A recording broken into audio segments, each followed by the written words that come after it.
Hello my dear friends, welcome back to this new session guys. आप सभी students का एक बार फिर से इस सेशन में स्वागत है। आज हम लोग जेई मेंस 2021 का मार्च अटेम्प्ट का कॉम्प्लेक्स नंबर्स के सारे क्वेश्चंस को हम लोग देखेंगे।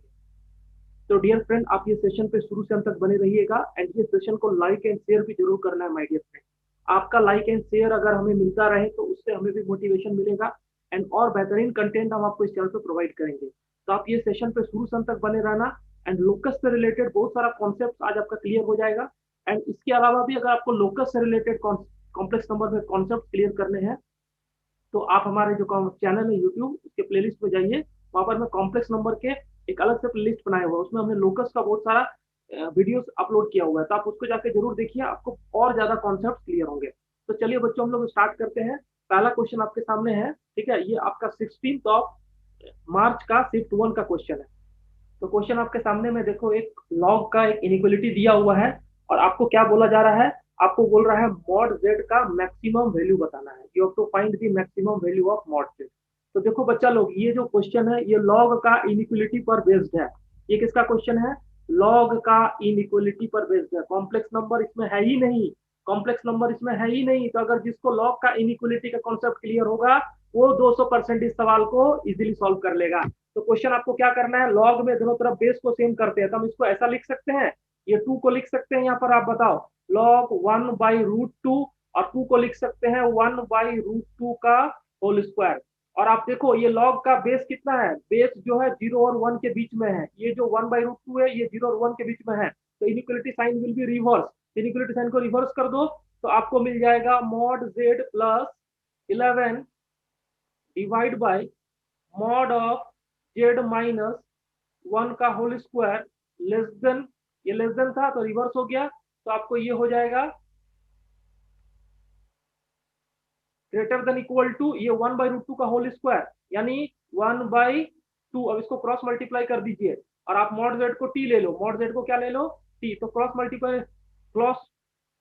मल्टीप्लाई कर दीजिए फटाफट, तो आपको मिल जाएगा 2t plus 22 greater than equal to T square -2t plus 1। और जब इस सारे टर्म को इधर लेके आऊंगा तो आपको मिलेगा T square -4t, T square -4t, और यहां पर आ जाएगा -21 लेस देन इक्वल टू 0। इसके दो फैक्टर हो जाएंगे my dear friends, t-7 t+3 less than equal to 0। तो यहां से आपको जो t का रेंज मिल जाएगा वो मिलेगा -3 less than equal to t less than equal to 7। लेकिन t क्या है, मॉड z है। आपने t किसको लिया, मॉड z। तो ये -3 से नहीं होगा स्टार्ट, ये 0 से स्टार्ट हो जाएगा। हालांकि आंसर से कोई फर्क नहीं पड़ने वाला है, लेस देन इक्वल टू 7। तो ये maximum value mod z maximum, कौन सा आंसर आ जाएगा आप देखो, mod z equal to maximum, यानी ये जो 7 है that will be the maximum value. तो इसका आंसर आ गया 7। एंड इसका जो ऑप्शन है माय डियर फ्रेंड, इसका जो ऑप्शन है option two will be the correct answer. Option two will be the correct answer. तो वेरी इजी क्वेश्चन, इसमें कॉम्प्लेक्स नंबर का कुछ भी जरूरत नहीं है, ये लॉग का इनिक्वलिटी पर बेस्ड है। जिसने भी लॉग का इनिक्वलिटी अच्छे से क्लियर करके रखा है उसके लिए ये तो हवा है। तो चलिए बच्चों, आप लाइक एंड शेयर जरूर कर देना एंड ये सेशन पे जरूर बने रहिए, बहुत इंटरेस्टिंग कॉन्सेप्ट हम लोग आज इस सेशन से सीख के जाएंगे। तो नेक्स्ट क्वेश्चन हमारे पास में 16 का शिफ्ट 1 का ही एक और क्वेश्चन है, आप देख सकते हैं। ठीक है, इसमें कॉम्प्लेक्स नंबर दिया हुआ ओमेगा और इसके बाद बोल रहा है एक अनदर कॉम्प्लेक्स नंबर जेड है such that mod of Z into omega equal to 1 and argument of Z minus argument of omega equal to π/2। Then area of the triangle with the vertices origin z and omega is equal to. बहुत ही easy question है my dear friend, locus का concept है इसमें, थोड़ा सा locus का concept आपको लगेगा। ठीक है, तो देखो यहाँ पर में आप ओमेगा दिया हुआ है 1 - √3 × I, ठीक है। और जेड कोई कॉम्प्लेक्स नंबर दिया हुआ है, ये Z into omega equal to कितना दिया हुआ है, 1 दिया हुआ है। ठीक है, और आपको दिया हुआ है एक और टर्म दिया हुआ है argument of Z minus argument of omega equal to π/2। ठीक है, तो आपको area of the triangle with vertices, area of the triangle with vertices z 0 and omega निकालना है। यानी कोई ट्राइंगल इस तरह से होगा, अभी हम लोग एग्जैक्ट नहीं ड्रॉ कर रहा हूं, मान लो ये ओरिजिन है, ये जेड है, ओमेगा है, तो इसका एरिया आपको बताना है। ठीक है, तो सबसे पहले क्या करो, सबसे पहले आप इसको देखो, यहाँ पर मैं जो argument of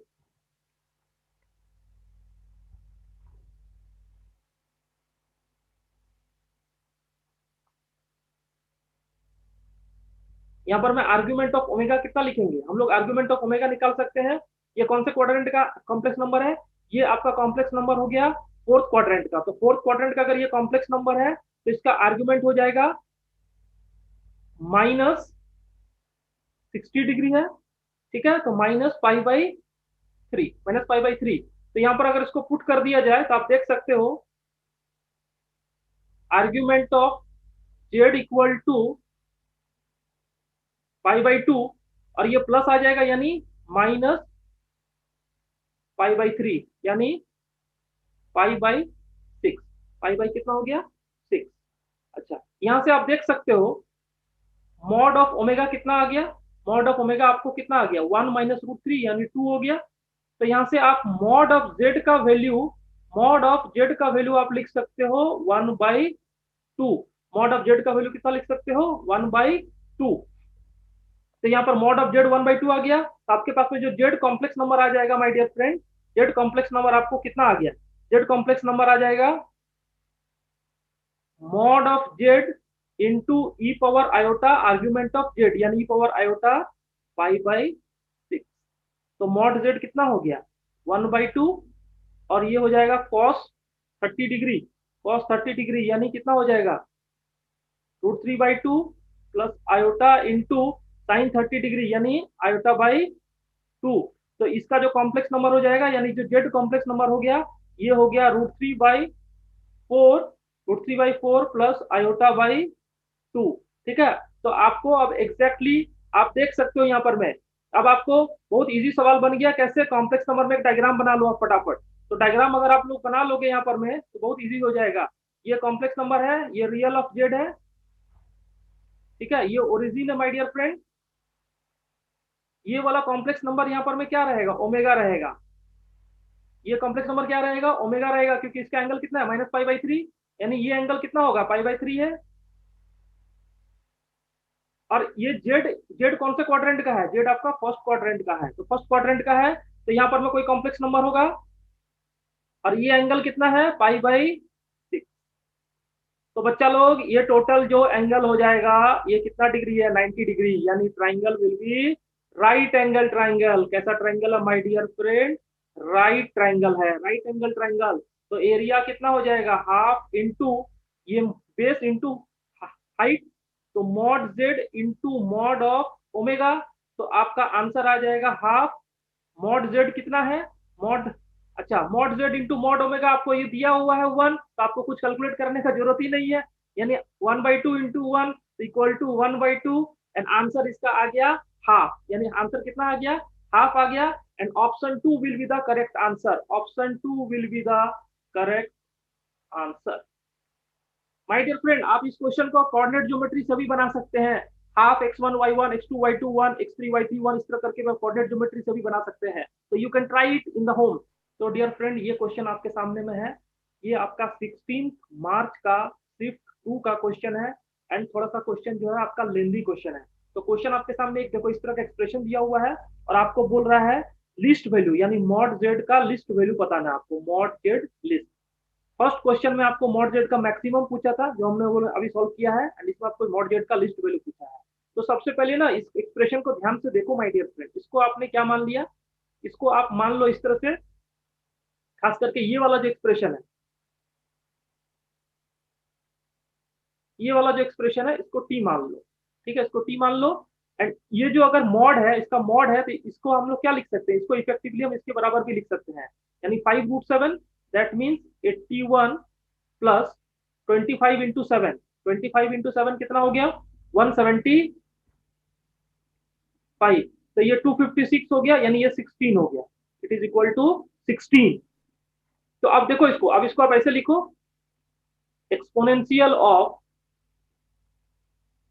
T into log base E2 greater than equal to log √2 16, ठीक है। तो इसको हम लिख सकते हैं, एक्सपोनेंट का मतलब ई पावर, और log 2 का हम ln 2 लिख सकते हैं, और ये 2 को ऊपर लेके चला जाऊंगा तो बन जाएगा e power ln 2 to the power t, ठीक है। तो greater than equal to log √2 16, ठीक है। तो इसको हम लिख सकते हैं 2 to the power t, 2 to the power कितना लिखेंगे t, greater than equal to log √2 16, है ना। तो इसको फिर से हम अगर और सिंप्लीफाई कर दें तो आप लिख सकते हो इसको 2 power t greater than equal to log √2, और ये आपको बन जाएगा √2 टू द पावर कितना बन गया 8। तो यहाँ पर मैं इसको लिख सकते हैं 2 power t greater than equal to ये √2 टू द पावर, यानी ये हो गया इक्वल टू 8। तो we can write 2 power t greater than equal to 2 power 3। तो यहाँ से आपको इनइक्वलिटी मिल रहा है t greater than equal to 3, t greater than equal to 3। अब ये जो t है इसको आपको 3 से बड़ा करना है, तो t को 3 से बड़ा कर दीजिए, तो आपको मिल जाएगा मॉड z प्लस 3 इंटू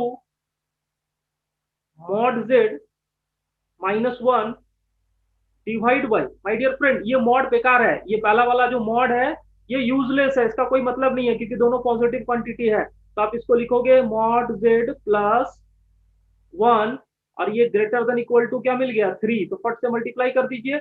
अब इसको अगर मल्टीप्लाई करेंगे हम लोग तो आपको मिल जाएगा, देखो यहाँ से आपको मिल गया मॉड ऑफ जेड स्क्वायर और plus 3 mod z minus z, यानी plus 2 mod z -3 greater than equal to 3 mod Z plus 3, है ना। इसको सिंप्लीफाई कर दो, इसको सिंप्लीफाई करेंगे तो क्या मिलेगा, तो यहाँ से आपको जो इनइक्वलिटी मिल रहा है my dear friend that is mod of Z square minus mod Z -6 greater than equal to 0। तो यहाँ से जब इसको सॉल्व करेंगे हम लोग तो फैक्टर मिल गया आपको mod of Z -3 into mod of Z +2 greater than equal to 0। इसका नंबर लाइन प्लॉट करोगे तो ये -2 हो गया और ये क्या हो गया 3 हो गया। और आपको इनिक्वलिटी अगर इसको देखेंगे तो ये इधर की तरफ चलेगा और ये इधर की तरफ चलेगा, ठीक है, इधर की तरफ चलेगा। और आपको ये वाला वैल्यू तो रिजेक्ट हो जाएगा क्योंकि मॉड जेड कभी भी आपको नेगेटिव नहीं हो सकता है, तो नेगेटिव नहीं होगा यानी ये वाला पार्ट चलेगा। तो mod of Z greater than equal to 3, यानी आप बोल सकते हो मॉड ऑफ जेड का जो लिस्ट वैल्यू हो जाएगा, लिस्ट वो कितना हो जाएगा 3 आंसर हो जाएगा, 3 आंसर हो जाएगा इस क्वेश्चन का। और इसका जो ऑप्शन आ जाएगा तो option first will be the correct answer my dear friend, first option will be the option 1 will be the correct answer. एक और क्वेश्चन है माय डियर फ्रेंड हमारे पास में, ये सर्कल का लोकस पर बेस्ड है, ठीक है। और अगर आपको सर्कल का लोकस के बारे में जानना है तो आप प्लेलिस्ट में जाइए कॉम्प्लेक्स नंबर का, वहां से आपको इसका कॉन्सेप्ट आपको मिल जाएगा। तो इक्वेशन आपको दिया हुआ है, ठीक है, इक्वेशन आपको दिया हुआ उसको देख लेते हैं। A mod of Z square plus alpha bar Z plus alpha z bar whole conjugate या whole bar plus D equal to 0। बोल रहा है ये एक सर्कल को रिप्रेजेंट कर रहा है जिसमें ए और डी क्या है, ए और डी आपके रियल नंबर है, ए और डी क्या है रियल नंबर है। तो which of the following condition will be correct, यानी अल्फा में और ए और डी में कुछ कंडीशन दिए हुए हैं, यानी किस कारण से ये सर्कल होगा। तो सर्कल में आप क्या करते हो, रेडियस हमेशा पॉजिटिव होता है। रेडियस क्या होता है, रेडियस में जो स्क्वायर रूट रहता है वो स्क्वायर रूट के अंदर में क्या होता है ग्रेटर देन 0, तो वो कंडीशन आपको लगाना पड़ेगा, radius will be greater than 0, ठीक है। तो सबसे पहले क्या करो, इसको आप इस तरह से देख सकते हो, इसको आप इस तरह से लिख सकते हैं, ए को कॉमन निकाल लीजिए, तो ए को कॉमन निकाल लेंगे तो बनेगा मॉड जेड स्क्वायर प्लस, यहाँ पर देखो अल्फा बार करेंगे तो ये अल्फा हो जाएगा डबल कंजुगेट, और यहाँ पर जेड बार तो alpha divide by A, alpha divide by क्या हो जाएगा ए, प्लस यहाँ पर में कितना हो जाएगा alpha bar divide by A into Z plus D by A equal to 0। ठीक है, अब आप ध्यान से देखो, यहां पर मैं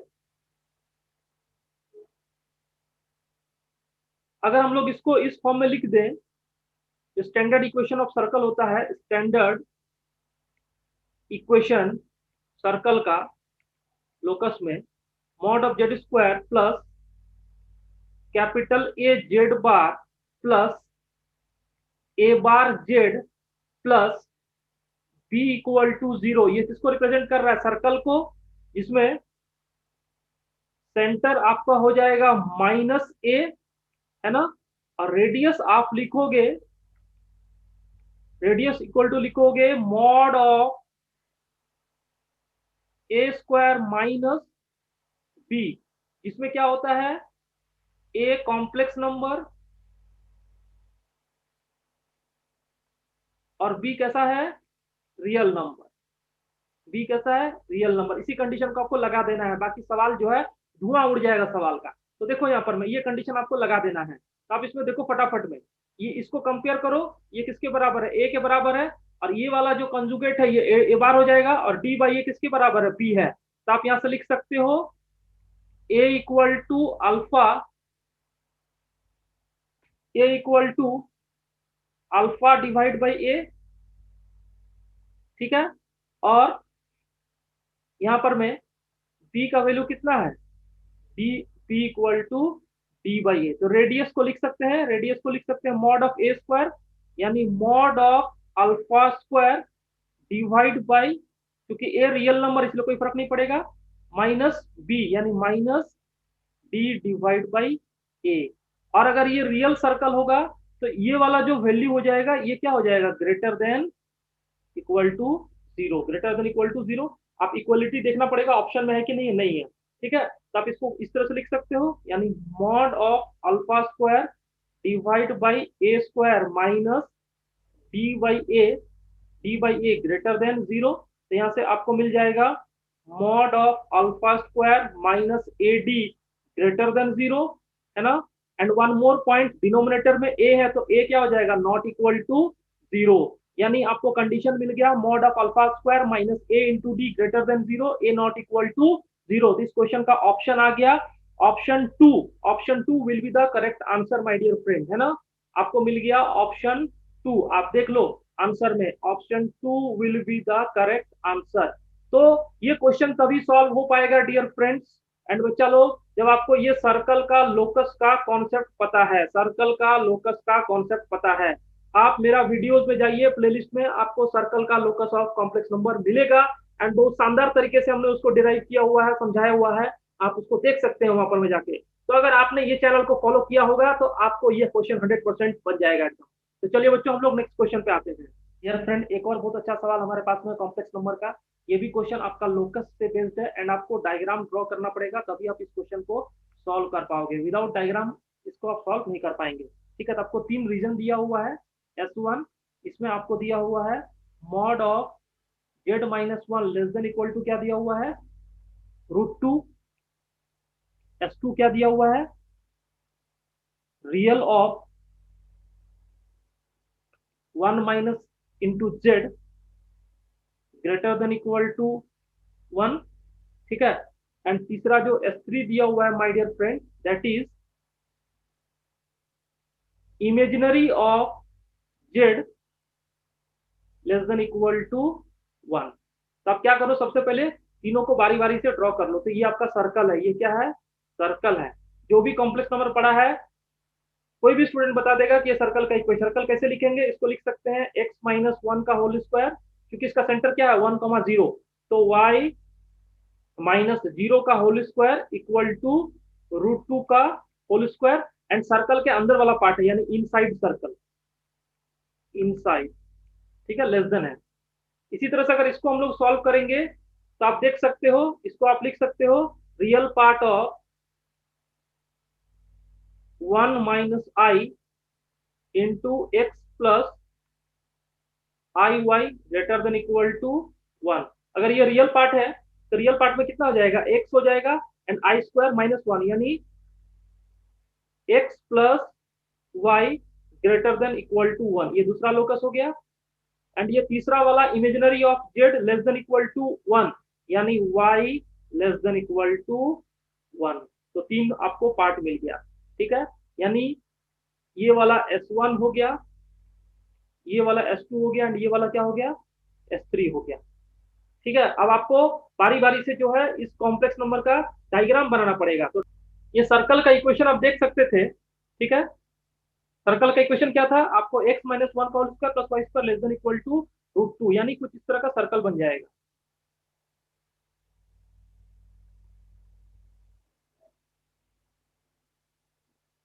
ठीक है। इसमें एक लाइन आपका कुछ इस तरह का था, ये वाला लाइन इस तरह का था, और एक लाइन आपका इस तरह से था,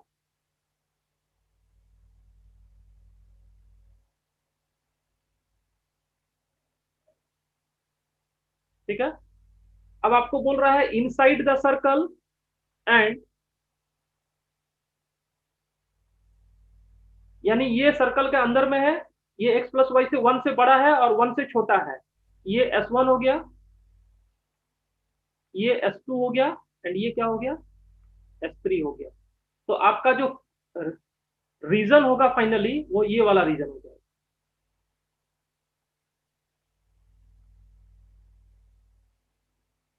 है ना। तो इस रीजन में आप देख सकते हो, इस रीजन में आपको infinite number of complex number, infinite number of complex number मिल जाएंगे। तो जब infinite number of complex numbers मिल जाएंगे तो इस क्वेश्चन का जो आंसर आ जाएगा, यानी आपको आंसर इसका क्या आएगा, आपको क्या पूछा था कि how many elements are there, यानी ऑप्शन 3 जो हो जाएगा इसका, option 3 infinite element, option 3 infinite element. इस क्वेश्चन का आंसर आ जाएगा ऑप्शन 3 इनफाइनाइट एलिमेंट, ठीक है। तो ये लोकस का आपको डायग्राम ड्रॉ करने आना चाहिए, थोड़ा टफ है, मैं मानता हूँ ये सवाल टफ कैटेगरी में है, ठीक है। लेकिन जिसने भी कॉम्प्लेक्स नंबर का लोकस पे कमांड है वो क्वेश्चन को सॉल्व कर सकता है। एंड ये क्वेश्चन आपके जेई एडवांस में भी पहले आए हुए सवाल है, आप जेई एडवांस के प्रीवियस ईयर के पेपर में देखो, ये क्वेश्चन आपको मिल जाएगा इस तरह का क्वेश्चन का। डाटा एग्जैक्टली तो नहीं होगा सेम, लेकिन थोड़ा बहुत डिफरेंस होगा, बाकी सेम टू सेम क्वेश्चन आया हुआ है।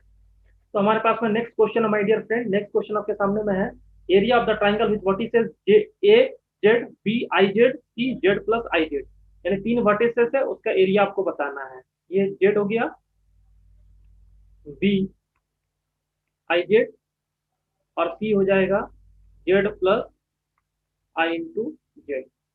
तो आप देखो ध्यान से, ये और इसके बीच में एंगल कितना डिग्री है, 90 डिग्री है। कैसे पता किया, आप लिख सकते हो यहां पर में आर्ग्यूमेंट ऑफ आई जेड, तो आप इसको लिख सकते हो argument of I plus argument of Z. तो अगर आर्ग्यूमेंट ऑफ जेड को हमने थीटा मान लिया, तो आर्ग्यूमेंट ऑफ आई जेड यानी आर्ग्यूमेंट ऑफ आई जेड, आई का आर्ग्यूमेंट कितना होता है 90 डिग्री, तो पाई बाई टू प्लस ये कितना हो गया थीटा। दैट मीन्स इसके और इसके बीच में डिफरेंस कितने का है, पाई बाई टू एंगल का है। तो आप अगर इसको डायग्राम में ड्रॉ करोगे, इस तरह का कुछ डायग्राम आपको मिल जाएगा, ये जेड हो जाएगा, ये रियल पार्ट, और ये क्या हो जाएगा, इमेजिनरी पार्ट, है ना। तो अगर इसका डायग्राम ड्रॉ करोगे तो यहाँ पर में कोई कॉम्प्लेक्स नंबर हो जाएगा ए जेड, और कुछ इस तरह का हो जाएगा बी आई जेड, और आप देखो यहाँ पर में सी दोनों का क्या है, सम है। इसका मतलब कुछ इस तरह का क्वाड्रिलेटरल आपको बन जाएगा, कुछ इस तरह का क्वाड्रिलेटरल बनेगा, ठीक है, कुछ इस तरह का क्वाड्रिलेटरल बनेगा। और ये एंगल 90 डिग्री हो गया, तो ये भी कितना हो जाएगा, 90 डिग्री हो जाएगा, है ना। तो ये ट्राइंगल एबीसी का जो एरिया हो जाएगा that will be half of triangle O A B, यानी इसका एरिया और इसका एरिया क्या हो जाएगा, सेम हो जाएगा, क्योंकि क्वाड्रिलेटरल है। तो क्वाड्रिलेटरल है और ये 90 डिग्री बना रहा है, तो ये आपका रेक्टेंगल बना रहा है, यहाँ पर क्या बना रहा है, रेक्टेंगल बना रहा है। तो यहाँ पर हम लिख सकते हैं,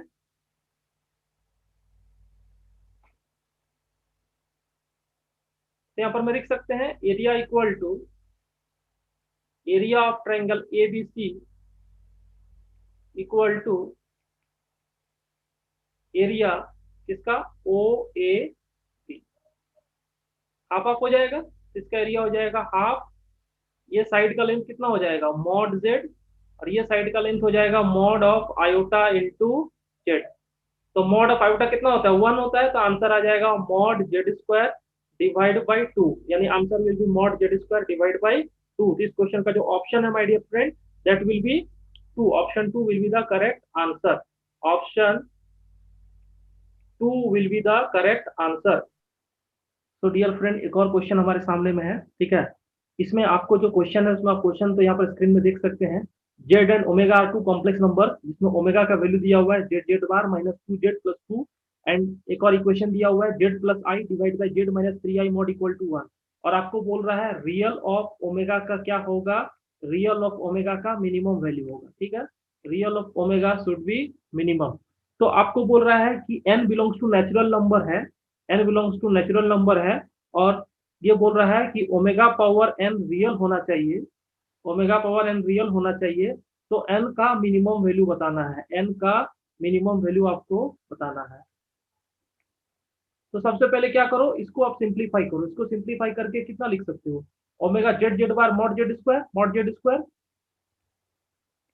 यानी 2z+2, और जेड को x प्लस आई वाई यानी x² + y² -2 x plus I Y plus 2, इसको हम लिख सकते हैं x² plus y² -2x+2 -2y into आई। नाउ ये जो कॉम्प्लेक्स नंबर होगा इसमें जेड कहां पर लाई करता है, परपेंडिकुलर बाइसेक्टर, किसके परपेंडिकुलर बाइसेक्टर में लाई करेगा, स्टैंडर्ड लोकस है परपेंडिकुलर बाइसेक्टर, यहाँ पर में जेड माइनस जेड वन यानी -i and 3i। तो -i and 3i का मिड पॉइंट अगर आप देखोगे इस तरह से,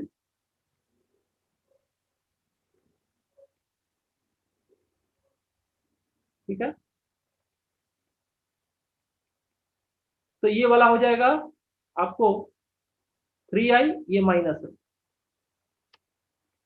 जेड इक्वल टू 3i, और ये जेड इक्वल टू -i। इन दोनों का परपेंडिकुलर बाइसेक्टर यानी मिड पॉइंट, यानी 3i minus I divide by 2 यानी आई, तो ये जेड इक्वल टू आई पर लाई करेगा। ये जो कॉम्प्लेक्स नंबर है ये जेड इक्वल टू आई पर लाई करेगा, कहां पर लाई करेगा, जेड इक्वल टू आई पर, यानी जेड इक्वल टू आई पर ये लाई करेगा। ये equal to z equal to i, z equal to i का मतलब है, जेड इक्वल टू आई का मतलब क्या हो गया, यानी यहाँ पर मैं ये जो कॉम्प्लेक्स नंबर है जेड इस लाइन को सेटिस्फाई करेगा। तो ये इस लाइन, ये लाइन का इक्वेशन कितना हो जाएगा, y इक्वल टू 1, यानी y इक्वल टू 1 पर ये लाई करेगा। तो y इक्वल टू 1 पर अगर ये लाई करेगा तो बन जाएगा x² + 1 -2x+2 -2y। तो ये आपको मिल गया x² -2x+3 -2y। अब आपको बोल रहा है रियल ऑफ ओमेगा मिनिमम, यानी ये क्वांटिटी का क्या चाहिए, मिनिमम चाहिए।